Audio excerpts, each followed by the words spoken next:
Hey guys, and welcome back to another episode of June P Presents Books I Haven't Finished Yet. This is gonna be a new rendition where it's actually a book haul. So I just went to the Indie Indie Book Crawl.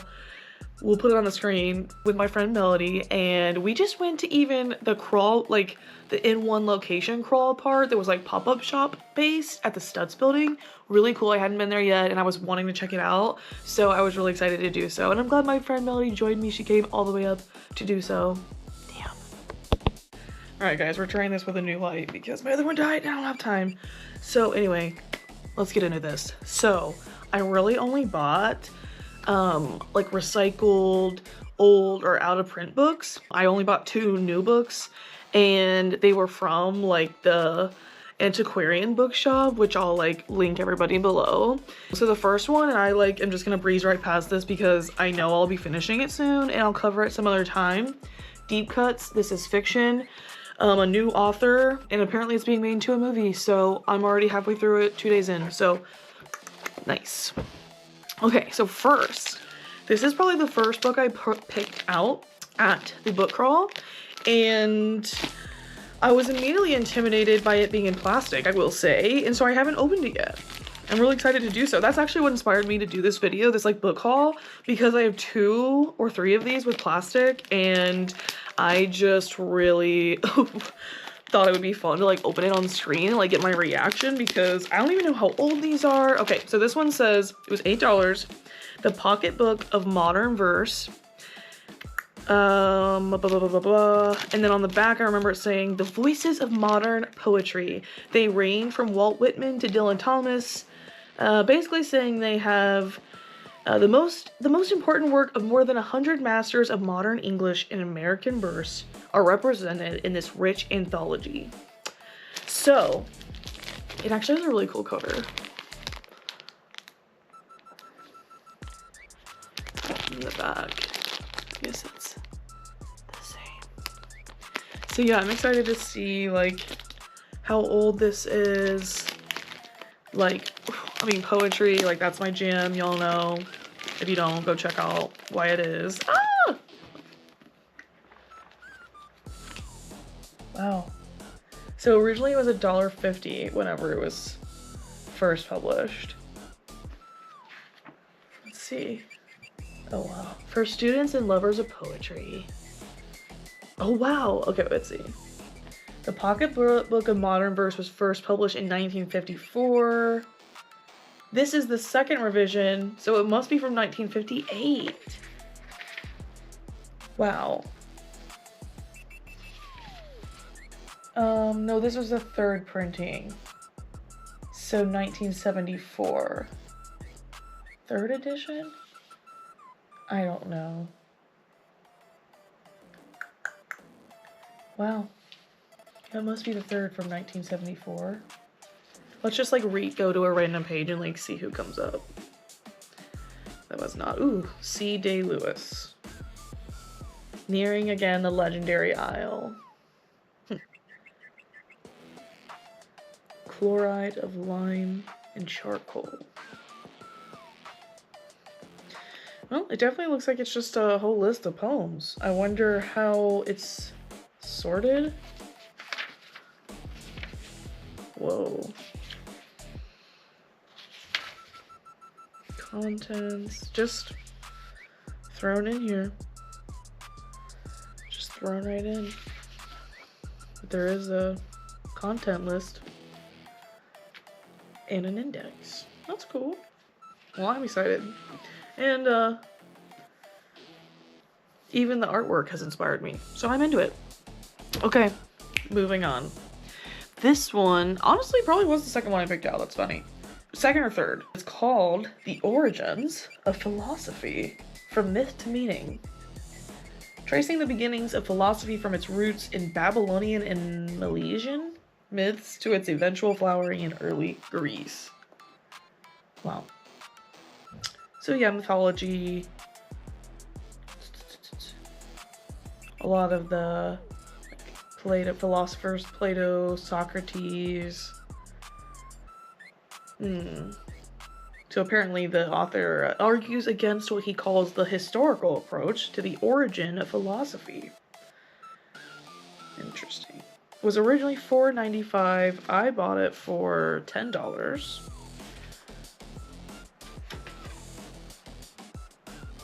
It might be signed. No, somebody else signed it. Maybe an old owner. A collection of early writings selected, edited, and with explanatory essays. Wow. So this, okay, copyright 1973.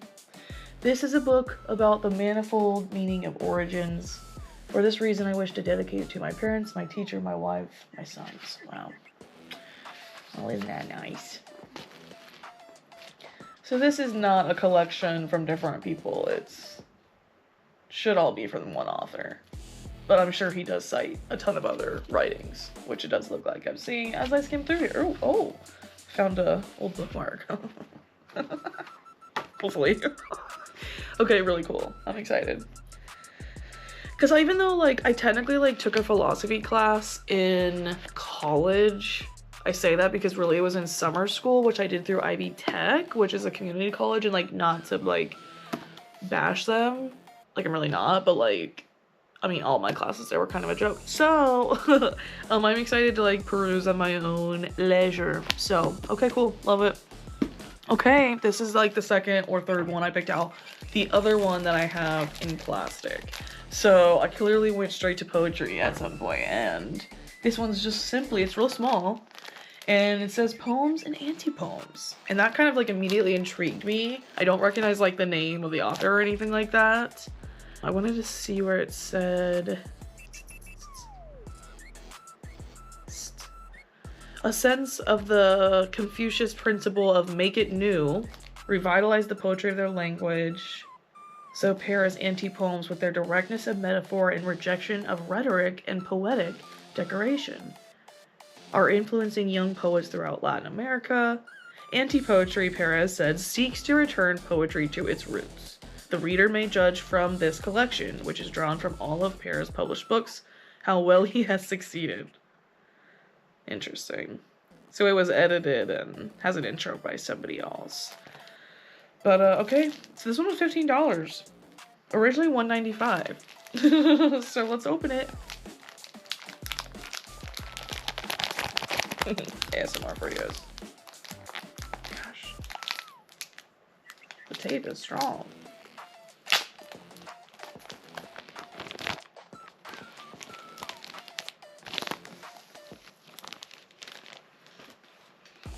Wow. The artwork is like what looks like a thumbprint or fingerprint. A Chilean poet. Oh. Okay, for a second I thought they were gonna all be in Spanish or Chilean. It does look like they're translated.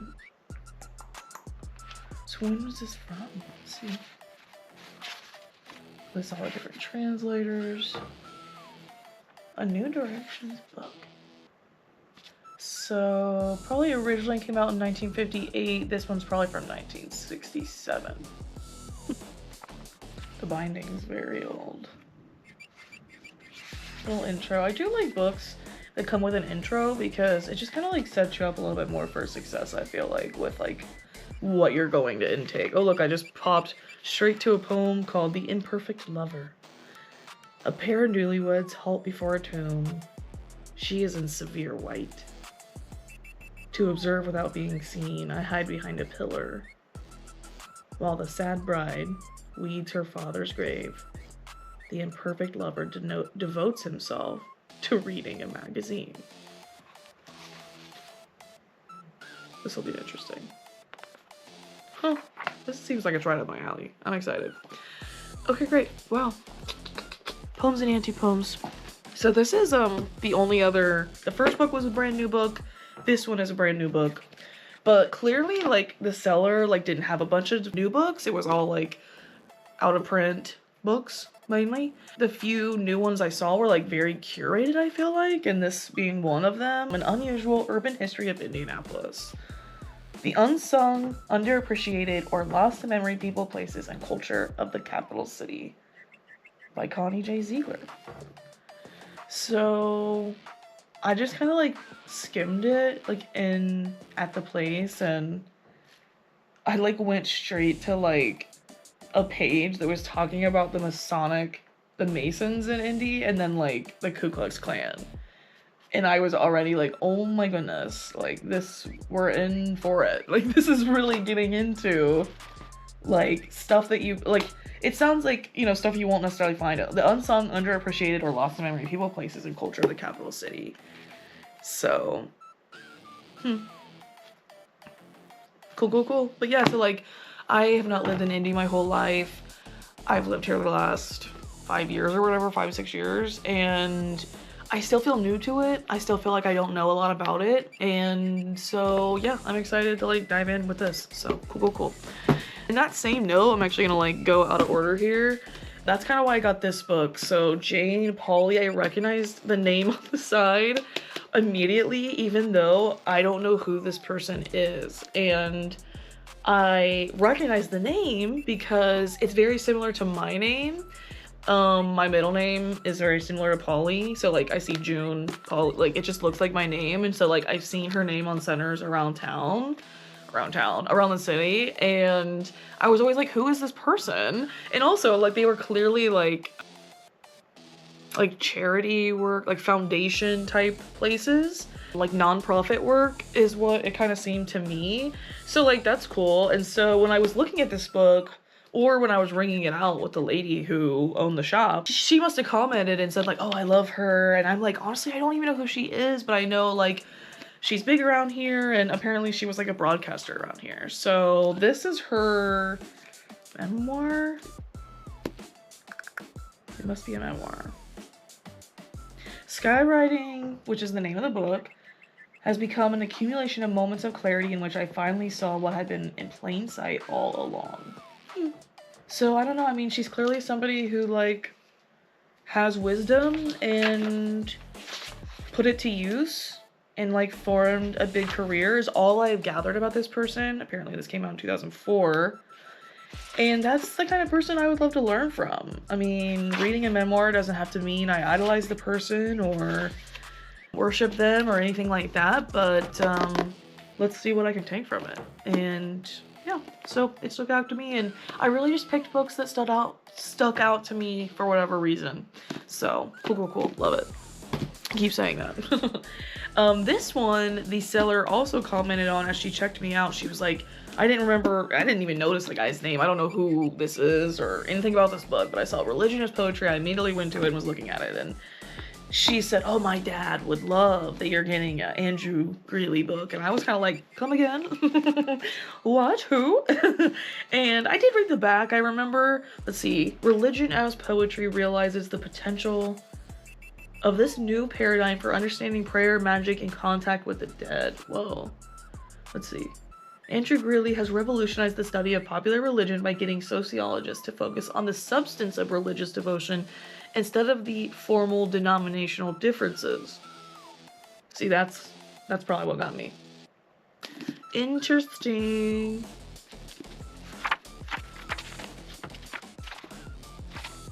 $19.95. Good year. From these chapters: social science theories of religion, religion as poetry, the faith we have lost, the persistence of religion, different poetry for different people, the pragmatics of prayer. Oh my gosh, there's one in here, religious stories and AIDS. Clearly this is coming out when that was the topic. Well, I'm curious to get into this. It does say, religious stories and contact with the dead. So it sounds like it's gonna get a little woo. And the very normal lady selling the books, dad is into it. So that's interesting intel. We'll see. We'll see. I'll keep you guys posted, hopefully. And last but not least, I did get a free bag from the Antiquities leaders. The antiquarian bookseller. So that was really cool and nice. Because I needed it. These books were heavy. But this last book was, when I told my dad the day prior that I was going to this, he said, pick out a sport book. He's Mr. Sport Guy. And I said, maybe I will, Dad. And so I glanced at some of the sport books, but there wasn't a ton of variety, and they were very specific And that's just, it wasn't what I was looking for, but since I was looking with my father in mind, I saw this and I had to get it. So my dad is one of the biggest probably John Wayne fans. And I mean, his face is huge on this. So I figured if he hasn't read it, this will be a gift for him. If he has, this is almost just like a good like bookshelf like decor. So I think it's written by his wife because it's called like my Life with the Duke. And then it's a big lady on the back. And she has the same last name as him. So I'm gonna assume it's his wife. Oh, and it came with the, right in the front, it's got this like old John Wayne video collection, like almost like catalog seller thing. So that's funny. Oh, she had a ghostwriter, let's be real. So anyway, oh man, it looks like there's some photos. True Grit, the classic. So yeah, I'm gonna show this to my dad and we'll all have a good gab about it at some family event, so. Or I'll read it, chunks of it, who knows? Who knows? But that's the haul, guys. I had a really good time at the book crawl. I would recommend, and hopefully I'll get to go to more shops next year. And really, like, I mean, obviously, like, if you aren't going to, like, bookstores, where have you been? Like, there's so many of them nowadays. Like, so many cool sellers have opened up shops, and I love that people are putting on events that like highlight them, and it was a really fun, cool event, and I wish I could have gone to more of them, and kudos to all y'all. So that's all I got today. What did y'all think of this? And I'll keep you posted when I do or do not finish these books. So that's all for now. Ta-ta, bye.